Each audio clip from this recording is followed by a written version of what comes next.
Hello guys, তোমরা সবাই কেমন আছো? আশা করি তোমরা সবাই ভালোই আছো। আজকে আবার একটা রেসিপি রিলেটেড ভিডিও নিয়ে চলে আসলাম। তোমরা তো দেখতেই পেলে বড় বড় মাছের পিস। তো আজকে আমি বানাচ্ছি হচ্ছে কাতলা মাছের কালিয়া। তো তোমরা তো প্রথমে দেখতেই পেলে আমি মাছগুলো লবণ হলুদ দিয়ে ম্যারিনেট করে রেখেছিলাম। আর মশলার জন্য তোমার আদা, কাঁচা লঙ্কা, রসুন আর জিরে একসাথে পেস্ট করে নেব। ও হ্যাঁ, আর একটা টমেটোও দিয়েছি আমি এখানে।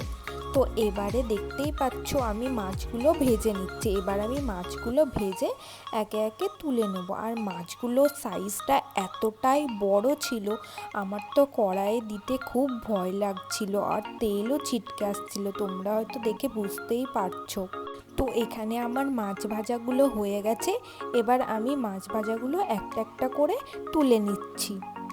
বাজারে তো এখন এত বড় মাছ দেখাই যায় না, তো অনেক দিন পর এত বড় মাছ পাওয়া গেছে, তো আমরা নিয়ে চলে আসলাম। তো এই দেখো এখানে আমার মাছ ভাজাগুলো হয়ে গেছে রেডি। তো কড়াইয়ে প্রথমে আমি একটা তেজপাতা, তারপর এলাচ, লবঙ্গ এগুলো দিয়ে ভালো করে একটু নেড়ে চেড়ে পেঁয়াজ দিয়ে ভালো করে নেড়ে চেড়ে নেবো, পেঁয়াজটা যতক্ষণ না লাল লাল হচ্ছে।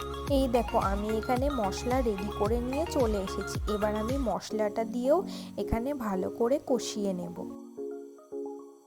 তারপর আমি হলুদ আর এখানে লবণ দিয়ে দিয়েছি। এবারে আমি আবার ভালো মতো মশলাটা এখানে কষিয়ে নেব যতক্ষণ না মশলা থেকে তেল ছেড়ে আসছে। মশলাটা প্রায় আমার কষানো হয়ে এসেছে। তো আমি এখানে একটু কালারের জন্য রেড চিলি পাউডারও এখানে দিয়ে দিয়েছি। তারপর আবারও কষিয়ে এখানে আমি জল দিয়ে দিচ্ছি এবার।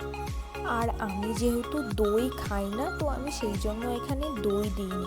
তোমরা চাইলে তোমরা দইটা অ্যাড করে দিতে পারো। তো এবারে জলটা ফুটে উঠলেই মাছগুলো আমি এবার একে একে দিয়ে দেব। এবারে আস্তে আস্তে হতে থাক মাছটা।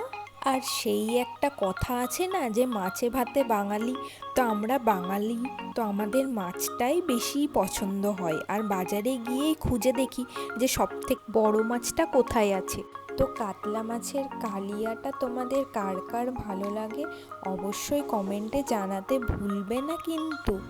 আর মাছটা তো পুরো একদম ফ্রেশ ছিল, দেখেই বোঝা যাচ্ছিল মাছটা একদম পুরো ফ্রেশ। তো এরপর আমি একটু গরম মশলা দিয়ে এটাকে আবারও একটু কিছুক্ষণ মতো রেখে দেবো, জলটা যতক্ষণ না গ্রেভি গ্রেভি হয়ে আসছে। তো কাতলা মাছের কালিয়ার রেসিপিটা কেমন লাগলো অবশ্যই কমেন্টে জানাবে কিন্তু। আর আমার চ্যানেলের যে সকল নতুন বন্ধুরা এখনও চ্যানেলটিকে সাবস্ক্রাইব করনি, অবশ্যই চ্যানেলটিকে সাবস্ক্রাইব করে আমার পাশে থেকো। আর আমার এই রেসিপি রিলেটেড ভিডিওগুলো তোমাদের কেমন লাগে অবশ্যই কমেন্টে জানাতে ভুলো না কিন্তু। তোমাদের কমেন্টের অপেক্ষায় থাকবো। তো আজকের ভিডিওটা এই পর্যন্ত। সবাই অনেক বেশি বেশি ভালো থাকবে আর বাড়িতে অবশ্যই একবার ট্রাই করে দেখো কিন্তু। আজকের মতো এই পর্যন্তই, টাটা।